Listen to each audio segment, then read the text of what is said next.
బుజ్జి Bhairava animated series లో మరో 2 ఎపిసోడ్లు ఉంటాయని నాగ్ అశ్విన్ తాజాగా తెలిపారు.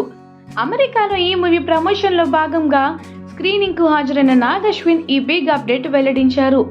అలాగే ఈ ఎపిసోడ్ లో కల్కిలోని 4వ ప్రపంచం ఫ్లక్స్ ల్యాండ్స్ ఉంటుందని పేర్కొన్నారు. కల్కి 2898 AD చిత్రంలో కాంప్లెక్స్ సైన్యం దాడి చేసినప్పుడు దీపికా పదుకొనెతో పాటు అక్కడి వారిని సంబాలు నుంచి వేరే చోటికి తీసుకెళ్లేందుకు శోభన పశుపతి ప్రయత్నిస్తారు. అదే 4వ ప్రపంచం. ఇప్పటికే కల్కి చిత్రంలో కాశీ కాంప్లెక్స్ సంబాలను చూపించగా ఇది కొత్త ప్రదేశంగా ఉండనుంది. ఈ కొత్త ప్రపంచాన్ని బుజ్జి భైరవ తదుపరి ఎపిసోడ్లో పరిచయం చేయనున్నట్టు నాగ్ అశ్విన్ వెల్లడించారు. అయితే బుజ్జి భైరవ యానిమేటెడ్ సిరీస్ లో తదుపరి 2 ఎపిసోడ్లు ఎప్పుడు వస్తాయో నాగ్ అశ్విన్ క్లారిటీ ఇవ్వలేదు. దీనికి ఎక్కువ సమయమే పట్టే అవకాశాలు కనిపిస్తున్నాయి. కల్కి 2898 AD సినిమా ప్రపంచవ్యాప్తంగా 1000 కోట్ల గ్రాస్ కలెక్షన్ల మార్క్ దాటింది.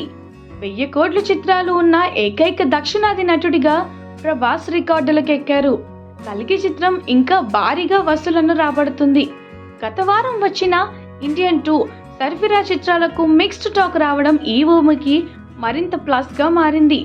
వాటితో పోలిస్తే కల్కికి ఇప్పటికీ భారీగా టికెట్లు బుకింగ్స్ జరుగుతున్నాయి.